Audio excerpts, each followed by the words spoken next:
The Secret Garden by Frances Hodgson Burnett. Chapter 3. Across the Moor. She slept a long time, and when she awakened Mrs. Medlock had brought a lunch-basket at one of the stations, and they had some chicken and cold beef and bread and butter and some hot tea. The rain seemed to be streaming down more heavily than ever, and everybody in the station wore wet and glistening waterproofs. The guard lighted the lamps in the carriage, and Mrs. Medlock cheered up very much over her tea and chicken and beef.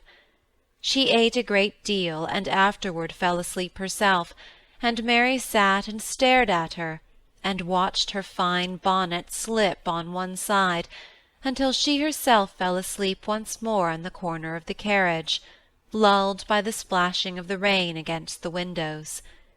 It was quite dark when she awakened again.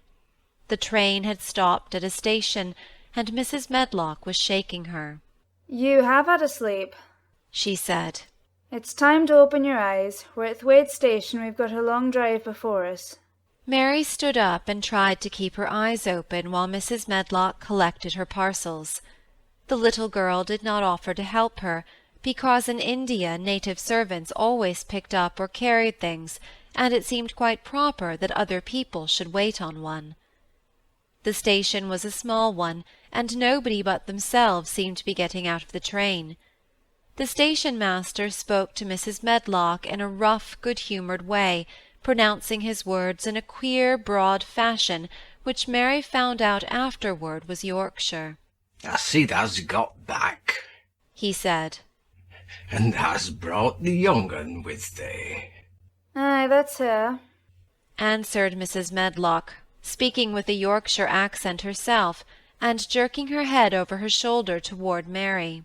"How's thy missus?" "Well enow. Carriage is waiting outside for thee." A brougham stood on the road before the little outside platform. Mary saw that it was a smart carriage, and that it was a smart footman who helped her in.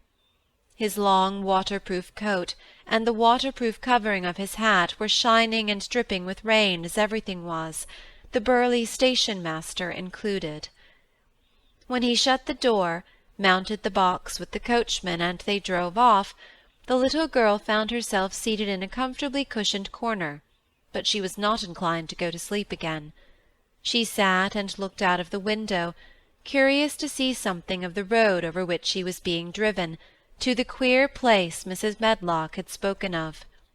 She was not at all a timid child, and she was not exactly frightened, but she felt that there was no knowing what might happen in a house with 100 rooms nearly all shut up, a house standing on the edge of a moor.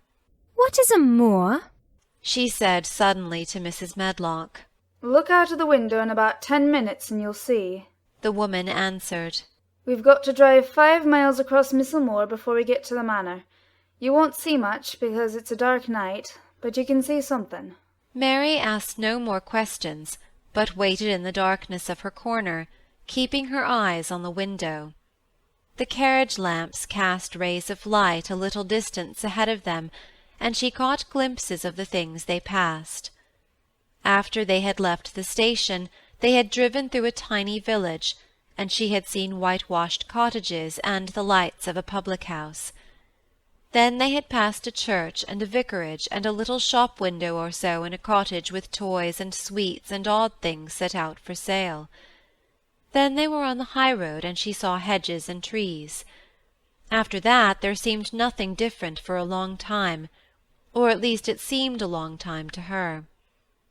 At last the horses began to go more slowly, as if they were climbing uphill, and presently there seemed to be no more hedges and no more trees. She could see nothing, in fact, but a dense darkness on either side. She leaned forward and pressed her face against the window, just as the carriage gave a big jolt.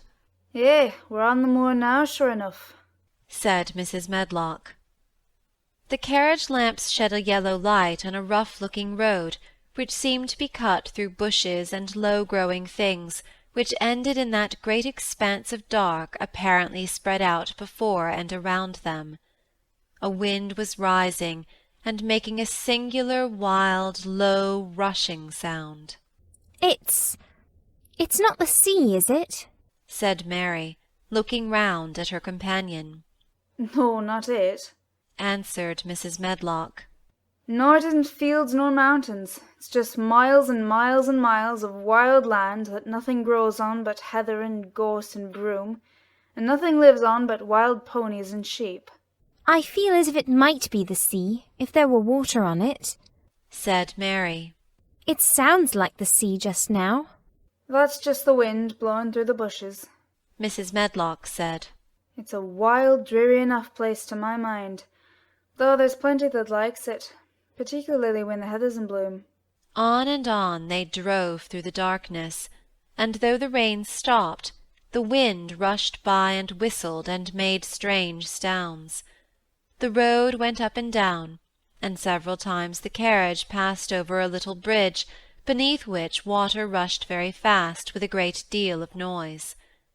Mary felt as if the drive would never come to an end, and that the wide, bleak moor was a wide expanse of black ocean through which she was passing on a strip of dry land. I don't like it, she said to herself. I don't like it. And she pinched her thin lips more tightly together. The horses were climbing up a hilly piece of road when she first caught sight of a light. Mrs. Medlock saw it as soon as she did, and drew a long sigh of relief. "Eh, I am glad to see that bit of light twinkling," she exclaimed. "It's the light in the lodge window. We shall get a good cup of tea after a bit, at all events." It was after a bit, as she said, for when the carriage passed through the park gates, there was still 2 miles of avenue to drive through, and the trees, which nearly met overhead, made it seem as if they were driving through a long, dark vault. They drove out of the vault into a clear space, and stopped before an immensely long but low-built house, which seemed to ramble round a stone court.